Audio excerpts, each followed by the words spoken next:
La festividad de la Virgen de la Candelaria va creciendo. Comenzó en un momento como una festividad únicamente de españoles que fueron desarrollando y creciendo poco a poco y se fue extendiendo hacia la población en general. Ha pasado desde los inicios del siglo XX hasta ahora y ahora ha crecido de una manera majestuosa que poco a poco yo pienso que va a adoptar el Perú como una festividad nacional. Su corazón late con fuerzas de puma, su valentía no conoce el descarte, es el capitán andino que el alma empeña.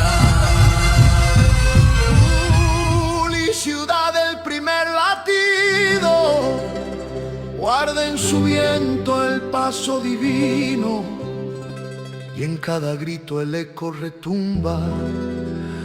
Puno bendito, tu danza nunca sucumba.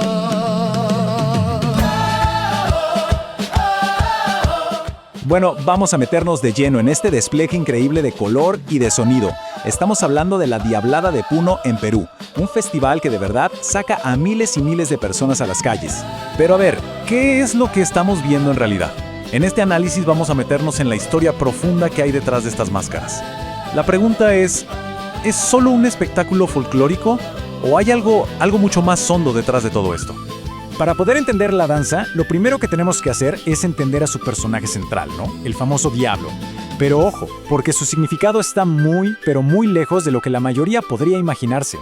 A ver, la clave para entender la Diablada está en un concepto que se llama sincretismo. ¿Y qué es eso? Bueno, es básicamente la historia de cómo la cultura andina se las ingenió para adaptarse a la influencia religiosa que vino de Europa, pero, y esto es lo importante, sin perder su propia identidad. Y aquí es donde la cosa se pone súper interesante. El contraste es clave. El diablo de la Diablada, miren, no tiene nada que ver con el símbolo cristiano del mal. Nada. Es más bien una resignificación brillantísima. O sea, una forma muy astuta de seguir honrando sus creencias antiguas, pero como con un nuevo disfraz para que nadie se diera cuenta. Esta cita, la verdad, va directo al corazón del asunto. La danza se transformó básicamente en un vehículo para que la cultura sobreviviera. ¿Cómo? Pues mezclando figuras católicas como la Virgen de la Candelaria con la devoción de siempre a la Pachamama, a la Madre Tierra. Ok, vamos a ver cómo se fue construyendo todo esto. Porque la Diablada no solo se encargó de preservar creencias, no, fue mucho más allá. Construyó activamente la comunidad moderna de Puno tal como la conocemos hoy. Este festival, la verdad, evolucionó muchísimo a lo largo de los siglos. Empezó con procesiones chiquitas religiosas y miren en lo que se convirtió, en una fuerza masiva para la integración social y económica. Y hoy en día es literalmente el corazón que hace latir la identidad de cada barrio. Para que nos demos una idea de la magnitud de este crecimiento, pensemos en esto. Hace apenas 40 años, una banda que acompañaba a los danzantes, pues tenía más o menos unos 40 músicos y la mayoría eran aficionados. Y ahora, miren el cambio tan drástico. Hoy, un solo grupo de danza puede tener más de 1000 miembros. ¡1000! Con procesiones que se extienden por 20 cuadras. ¡Es una locura! Llegamos al siglo XXI y para entonces la danza ya era algo gigante, masivo. Pero había un gran problema. Su estatus oficial no estaba protegido para nada. Y esto fue lo que dio inicio a una aventura increíble, totalmente impulsada por la misma comunidad. Y todo empezó así. El 21 de diciembre de 2020, en una reunión entre los líderes de los grupos de la Diablada, alguien lanzó una idea que para muchos parecía imposible. Una locura.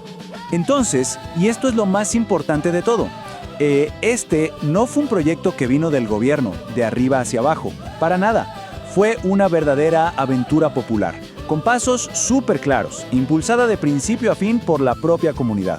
Y para poder armar su caso hicieron un trabajo de hormiga. Documentaron cada aspecto de la tradición y para eso hablaron con todos, con los bordadores, los músicos, los que hacen las máscaras y sobre todo, con los danzantes más antiguos, que son como las bibliotecas vivientes de esta historia.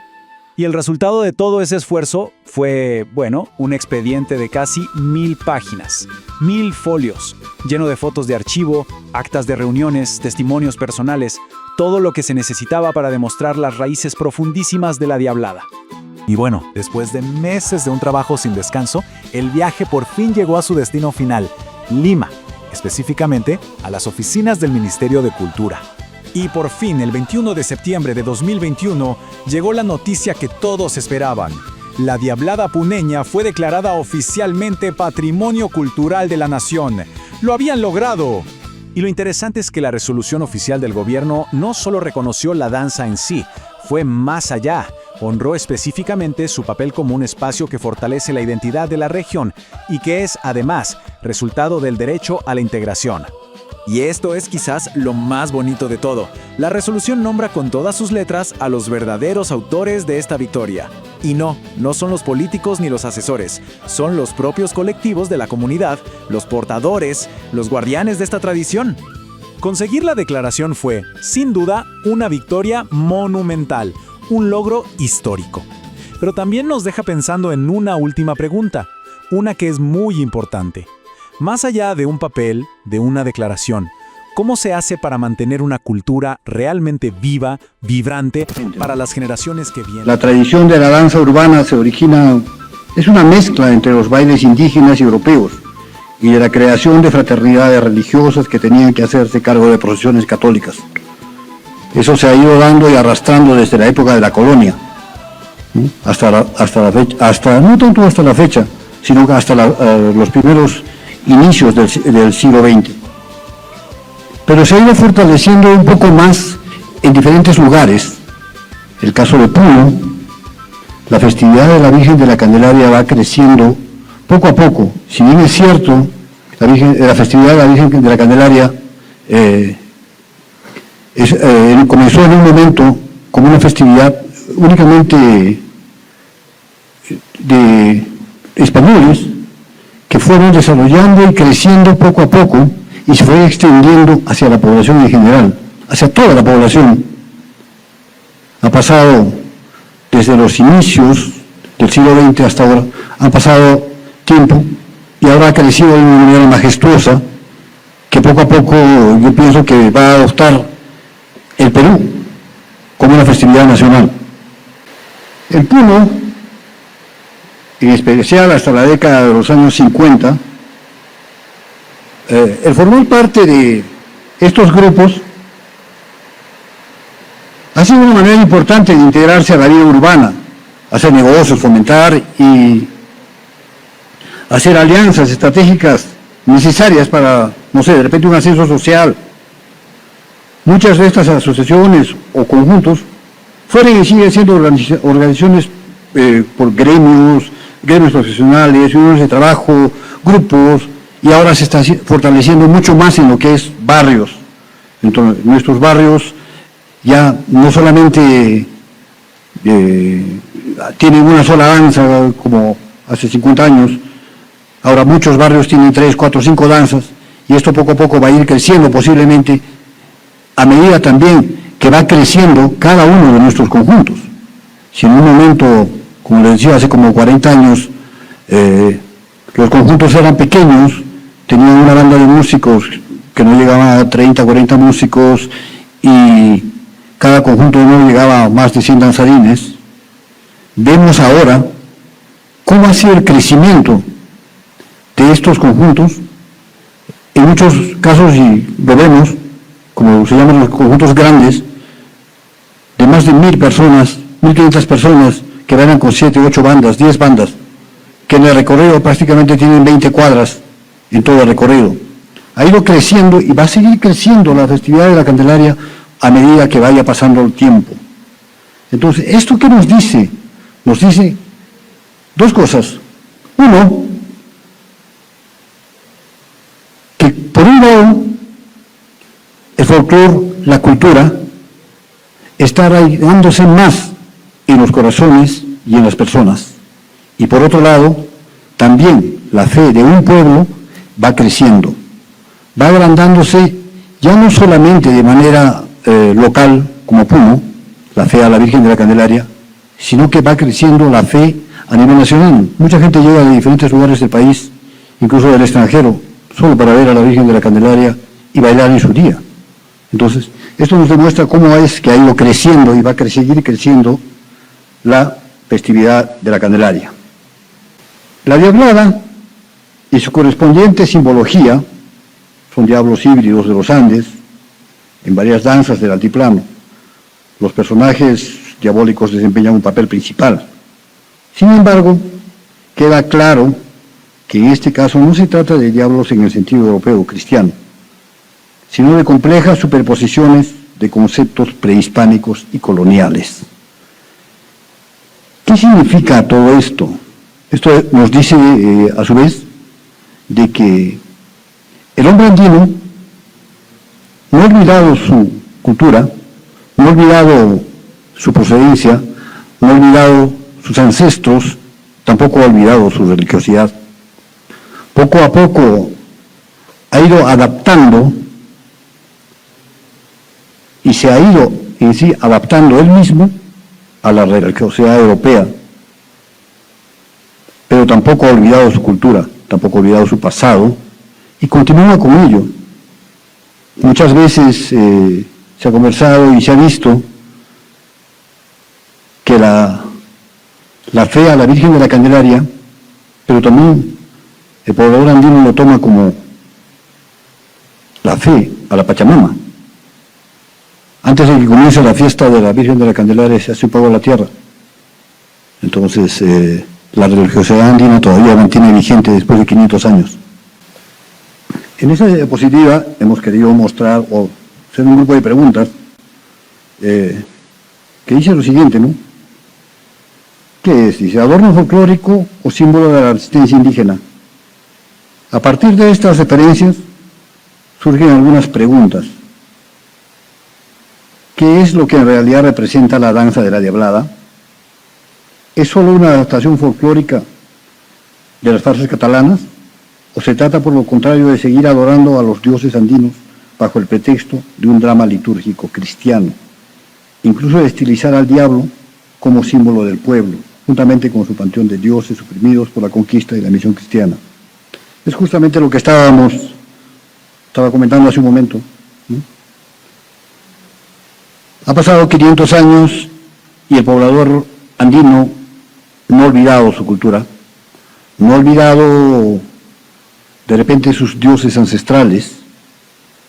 Si bien es cierto, hemos adoptado una religiosidad católica, pero en sí el poblador andino todavía tiene vigente su religiosidad andina, sus dioses, su Pachamama, mantiene esa forma de vida y de creencia de hace 500 años. También cabe mencionar que el traje que lleva el diablo es una mezcla de símbolos, mientras que la pechera, la faldilla están inspirados en la indumentaria de los legionarios romanos, muy presentes en la iconografía cristiana, ¿no? Entonces, ha habido mucha influencia, mucha connotación, por un lado, para la danza europea, ha llegado para la danza de la diablada, ha habido varios elementos que se mezclan con elementos traídos de Europa. Entonces, el mismo traje del diablo en sí representa varias cosas, hay varias sobreposiciones y varias, ¿cómo podemos decir? Varias cosas traídas de Europa para poder representar al diablo. En ese punto queremos continuar con esto de cómo ha sido el proceso seguido para la declaratoria de Patrimonio Cultural de la Diablada. A modo de introducción, esta aventura comienza un 21 de diciembre del año 2020, con una reunión que se tuvo con todos los presidentes de los conjuntos de las diabladas existentes en Puno. Hablamos de Diablada Bellavista, Diablada Victoria, Diablada Porteño, Diablada de San Antonio, Diablada de la Policía Nacional, Diablada del Ejército, y todo el conjunto y grupo de diabladas se reúne en una fecha conversamos y llegamos a un acuerdo como una aventura que dice, ¿qué tal si hacemos la declaratoria de patrimonio cultural de la Diablada puneña? Había muchos comentarios y decía, no se puede, no, lo va a hacer, es imposible. ¿Cómo hacer? Entonces nos reunimos un día 21 de diciembre en un local con toda la directiva y decidimos que sí se podía hacer, es más, sí se iba a hacer. Comenzamos haciendo talleres participativos a nivel de directivas de cada una de las diabladas, conversando con cada uno de los portadores de la danza. Tuvimos reuniones de coordinación con cada uno de los directivos de cada una de las diferentes diabladas. Fueron largas horas de conversación, largas horas de revisión de documentos, largas horas de ver cómo tenía que aterrizar y llegar a hacer lo que es la declaratoria de patrimonio cultural de la Diablada como Diablada puneña. Tuvimos entrevistas también con los bordadores, que son la parte principal, es una de las alas principales de los diablos, porque sin bordadores no tenemos trajes y sin trajes no tenemos diablos. Entonces, comenzamos a recorrer uno por uno los bordadores más conocidos acá de la zona de Puno, de Juliaca, fuimos a Juli, fuimos a varios lugares y comenzamos a recopilar la información sobre los bordadores de trajes de diablos. ¿Qué conjuntos venían? ¿Qué trajes preparaban? ¿Para qué conjuntos? ¿Qué tipos de diablos había? ¿Qué tipos de personajes en las diabladas había que hacer? ¿Qué cantidad había que hacer para cada uno de las diabladas? ¿Qué cantidad de diablos, diablones, diablesas, chinas, caporales y demás personajes? Nos reunimos con un bordador que se encargaba de hacer los osos y hacía cientos de osos para todos. Y decía, yo saco osos para casi todos los conjuntos. Saco como 1000 osos para todos los conjuntos.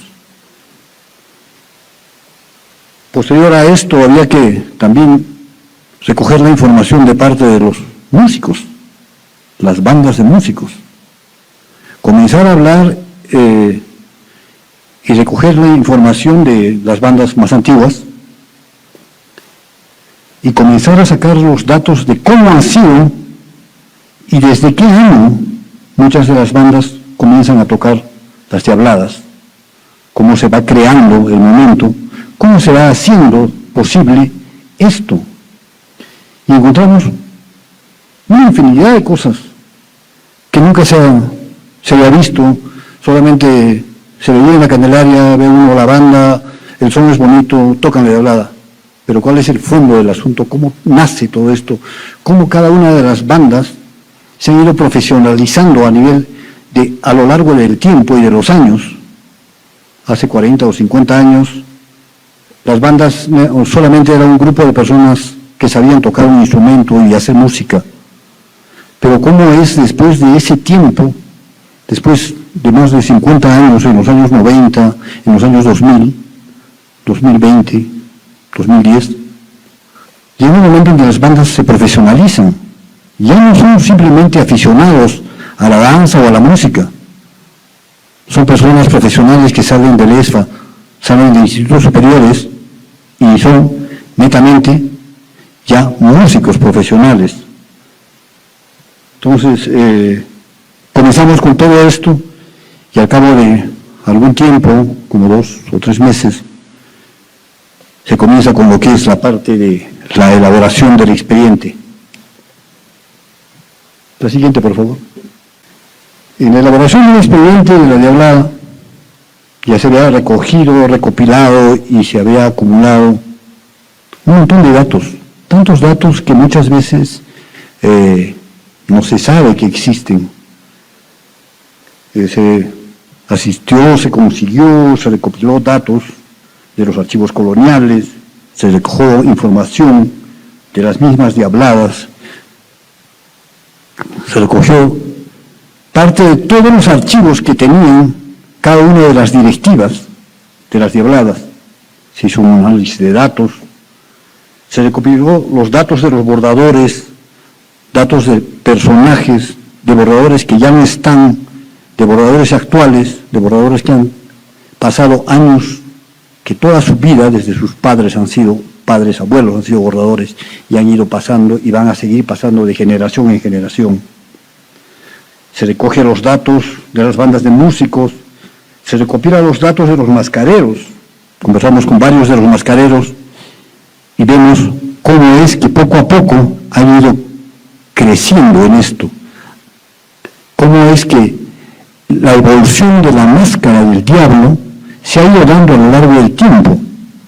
En un momento, para los años 60, 70, se tiran las máscaras o las caretas de yeso, donde la máxima jerarquía para un diablo era la máscara que tenía 32 cabecitas y pesaba como 10 kilos. Entonces, y cómo ha ido evolucionando hasta la fecha a la máscara de lata y posteriormente a la máscara de fibra de vidrio, que ya no pesa nada y tiene otra connotación y otras caras diferentes. Entonces, eso se ha recopilado de los mascareros y se comienza a hacer lo que es la sistematización de datos recogidos y el análisis de información. Al cabo de un tiempo se tiene el expediente listo, un expediente casi de 1000 folios, incluyendo todo un grupo de fotografías de los distintos conjuntos, y en esta parte es lo que quiero poner énfasis. Muchos de los conjuntos de las diabladas tienen en sus archivos sus libros de actas, documentos culturales que tienen años, documentos que deberíamos hacer una recopilación de esos documentos y presentarlos a lo que es el AGN, el Archivo General de la Nación. ¿Por qué? De tal manera que obtendríamos un respaldo mucho más grande del que se tiene en la resolución de patrimonio cultural que tenemos ahora. Tendríamos el respaldo documentario con los documentos que tiene cada una de las diabladas. Y eso habría que hacerlo. Y eso estaría en manos, no sé, de repente de la Federación Folclórica, le arrojo la pelota al comité organizador también del Congreso, recopilar todos los libros de actas, documentos, fotografías antiquísimas de los años 60, 70, en blanco y negro, donde los diablos están en el estadio, están por las calles. Todo eso que tiene cada uno de los conjuntos, hacer un material único y decir, la diablada no nació ayer, la diablada viene de acá. Y estos son los documentos que respaldan a nuestra diablada puneña. En ese entender, ojalá que se tome en cuenta y se haga este tipo de trabajo, que debería hacerse, porque esto va más allá de tener la declaratoria de patrimonio cultural de la diablada. Y bueno, continuando. En fecha, septiembre de 2021, después de una serie de idas y venidas a la ciudad de Lima, coordinaciones con el ministro de Cultura, con la viceministra en ese tiempo, Leslie Uteaga, que era la viceministra de Cultura, coordinaciones con la directora nacional de Patrimonio Cultural Inmaterial, que era la doctora Soledad Mujica, me acuerdo, era una persona muy recia, pero también muy pegada a la letra, y que gracias a ella logramos hacer un expediente limpio, un expediente que podríamos decir, un buen expediente, donde no había caso de error a que nadie pueda decir que la diablada no era puneña. Este 21 de septiembre se logra, por fin, que se expida la diablada, se expida la resolución con un número 222-2021 como resolución de reconocimiento de la Diablada puneña como patrimonio cultural inmaterial de la nación. Y en la parte resolutiva de esta resolución tiene algo que me gustaría leerlo, porque muestra en sí y da a conocer quiénes lo hicieron. En la parte resolutiva dice: se resuelve declarar patrimonio cultural de la nación a la danza diablada puneña, considerando la importancia de esta expresión ocupa en la entidad festiva y religiosa de la población mestiza y urbana de Puno, siendo reconocida como una de las más destacadas exponentes de la riqueza cultural del departamento. Asimismo, por ser las agrupaciones de los portadores y ejecutantes de la Diablada puneña espacios de fortalecimiento de la entidad regional y de afirmación internacional de los vínculos familiares y barriales, y además, en virtud al derecho de integración, la Diablada puneña es, desde sus orígenes, un espacio de convivencia e intercambio cultural, expresa a través de su estética, su ritualidad, las diversas herencias indígenas, ibéricas y africanas que conviven y dan sentido a la realidad multicultural, mestiza y globalizada. Y en el artículo 4 de la parte resolutiva dice: notificar la presente resolución viceministerial y el informe número 356 a la Dirección Desconcentrada de Cultura de Puno, al colectivo Diablada puneña, patrimonio cultural e inmaterial de la nación. Y acá resalta bien claro a quienes reconoce. Reconoce en sí a todas las diabladas que están aquí mencionadas en la resolución. Comienza por, dice, Diablada Confraternidad Victoria, tradicional Diablada Porteño, la espectacular Diablada Bellavista, la Asociación Cultural Diablada San Antonio, Asociación Cultural Gran Diablada Amigos de la Policía Nacional y la Asociación Folclórica Diablada Centinelas del Altiplano para los fines siguientes. Regístrese, comuníquese y publíquese. Es importante aquí, en la parte resolutiva, que menciona al verdadero equipo que ha hecho en sí posible que la Diablada sea patrimonio cultural de la nación. Los portadores, horas y horas de trabajo de los directivos, haciendo reuniones, recojo de información con cada uno de los danzarines más antiguos de cada una de las danzas. Recojo de información con los personajes, recojo de fotografías, recojo de datos de los libros de actas.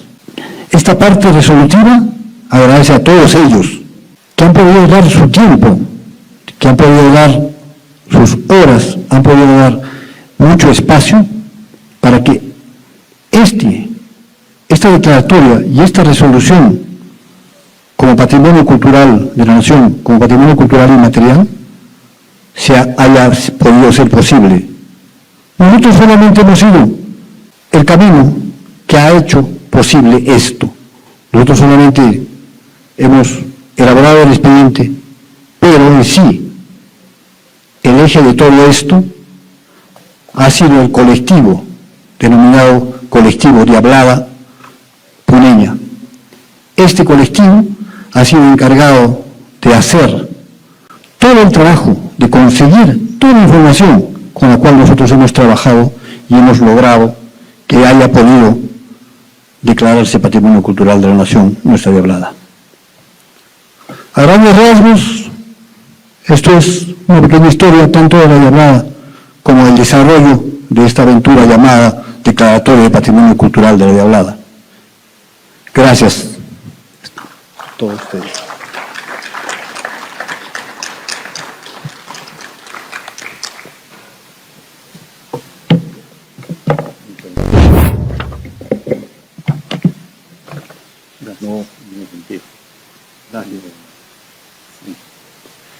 Agradecemos esta intervención de precisamente José Núñez Meniburi, representante de la Diablada Victoria, que nos ha acompañado en esta oportunidad.